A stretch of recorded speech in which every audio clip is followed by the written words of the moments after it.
施政報告支持創科教育發展。教育局局長蔡若蓮喺一個創科比賽上話，期望中小學生培養創科精神，幫助香港建設為創科中心。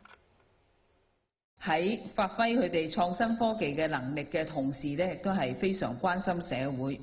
對於其他別人嘅需要咧，亦都係除咗話有呢一個嘅知識能力之外咧，亦都喺個態度上面，喺個關愛上面，好能夠發揮呢一方面嘅強項。過去咧，其實咧有唔少嘅得獎嘅研究同埋發明咧，亦都係已經成功應用喺唔同嘅創科範疇，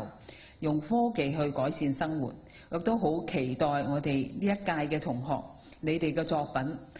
翻去好好改善，亦都係繼續努力咧，係朝住呢一個實際應用嘅目標，造福更多，用你哋嘅作品去造福社群。今屆香港青少年科技創新大賽吸引超過200間中小學，超過4000人報名參加，表揚168個得獎發明及研究，包括眼球控制輪椅、棚架安全洞察系統等。